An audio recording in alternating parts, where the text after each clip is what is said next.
19 کا عدد قرآن کا خفیہ انٹرلاک سسٹم۔ اس کی بدولت قرآن میں ایک الف کو بھی کم یا زیادہ نہیں کیا جا سکتا۔ آئیے کمپیوٹر کے کچھ ایسے کارناموں کو دیکھیں اور سوچیں کہ زمانہ تو کسی چیز کو ایجاد کر کے اپنا کارنامہ سمجھتا ہے، مگر ان کا ایجاد کردہ کارنامہ خود خدا کی ملکیت اور اس کی بادشاہت کا ثبوت فراہم کرتا ہے۔ اسی طرح کمپیوٹر کی ایجاد نے بھی خدا کی کتاب کو صرف اسی کی کتاب ہونے کی دلیل پیش کی ہے۔ مصر کے سائنسدان ڈاکٹر ارشاد خلیفہ نے سال ہر سال محنت کی اور ریسرچ و تحقیق کی بنیاد پر الیکٹرانک آلات سے جو نتیجہ اخذ کیا ہے وہ بے انتہا حیرت انگیز ہے۔ انہوں نے قرآن کریم کی ہر سورہ کے ابجدی اعداد و شمار بھی فراہم کیے ہیں۔ سورتوں کے حروف، اعراب، آیات وغیرہ کی تعداد نوٹ کر کے لاکھوں کی تعداد میں ڈیٹا کمپیوٹر میں فیڈ کیا، اور یہ عمل انہوں نے قرآن کریم کی کل 114 سورتوں پر لاگو کیا تو معلوم ہوا کہ قرآن کریم کے حروف اور سورتوں اور آیات میں ایک گہرا تعلق اور سائنسی رشتہ بسم اللہ الرحمن الرحیم سے ہے۔ یعنی بسم اللہ الرحمن الرحیم میں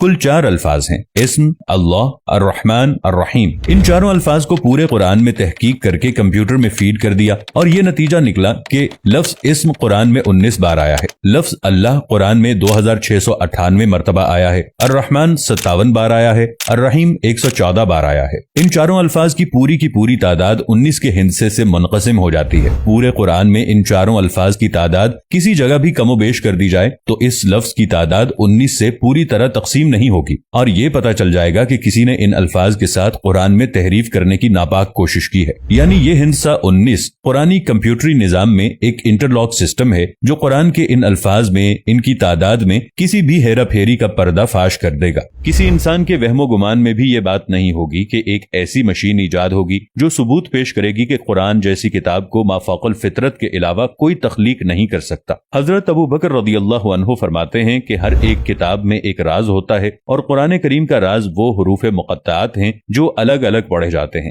جیسے الف لام میم ہا میم قاف نون وغیرہ۔ 19 کا یہ ہندسہ جس کے بارے میں ہم بیان کر رہے ہیں، یہ بذات خود قرآن حکیم کی لفظی ترکیبات کے اعجاز کا روشن ثبوت ہے، اور اس سے یہ سچائی سامنے آتی ہے کہ چاہے جیسی بھی جدید ترین مشین ایجاد کر لی جائے، وہ قرآن کی حقانیت کو بیان کرے گی، کیونکہ پورے قرآن مجید کے حروف ایک خاص حساب کے مطابق ہیں۔ لاکھوں حروف میں سے صرف ایک کا فرق بھی اس کے حساب کو بگاڑ دیتا ہے۔ حساب کی اس حد تک درستی اس دور میں مسلم اور غیر مسلم دونوں کے لیے ایک طرف تو یہ ثبوت فراہم کرتی ہے کہ قرآن مجید 1450 سال گزر جانے کے بعد بھی ہر قسم کی تحریف سے پاک ہے۔ اس ہندسے 19 کے بارے میں خود قرآن کریم میں ارشاد ہوا ہے کہ اس کے اوپر 19 ہیں۔ کچھ علماء نے ترجمہ کیا کہ اس پر 19 فرشتے مقرر ہیں، سورہ 74 آیت نمبر 30۔ مگر یہاں ہندسے 19 کی اہمیت کو اجاگر کرنا مقصود ہے۔ یہ بات بالکل واضح ہے کہ قرآن کریم میں کل 114 سورہ ہیں جو ہندسے 19 سے پوری طرح تقسیم ہو جاتی ہیں۔ اللہ نے اس نقطے پر بھی قرآن کی حقانیت کو واضح کیا ہے، وہ یہ کہ 114 سورہ میں سے ایک سورہ توبہ کے شروع میں بسم اللہ الرحمن الرحیم نہیں ہے،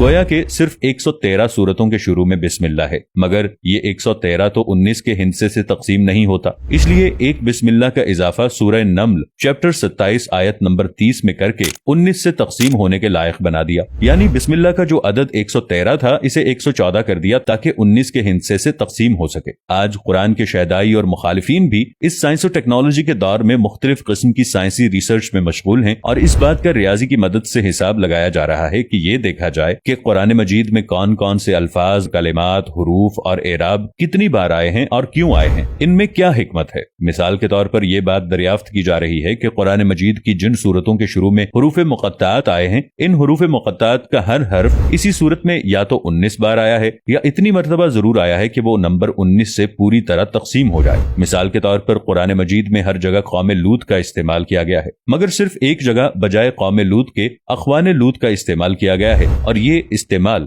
سورہ قاف نمبر 50 آیت نمبر 13 میں کیا گیا ہے، اور لوط کے بھائی اور ایکا والے اور بطا کی قوم نے بھی جھٹلایا۔ اگر قوم لوط کی جگہ اخوان لوط کا استعمال نہیں ہوتا تو ایک قوم لوط کی زیادتی کی وجہ سے 19 سے تعداد نہیں کٹتی۔ اس طرح خدا نے ہر جگہ الفاظ اور اعراب وغیرہ کو انٹرلاکنگ سسٹم سے جوڑ رکھا ہے، ورنہ سورہ قاف میں حرف قاف کا نمبر 19 سے تقسیم نہ ہو کر 19 کے ہندسے کو بے اثر کر دیتا۔ اب اگر ایک قاف بھی کوئی گھٹا کر پڑھے گا تو خود آیات پکڑ میں آ جائیں گی۔ اگلی مثال سورہ نون کی ہے۔ اس حرف کا استعمال سورہ نون میں 133 بار ہوا ہے جو 19 کے ہندسے سے تقسیم ہو جاتا ہے، اس لیے پوری سورہ میں کسی بھی ایک نون کا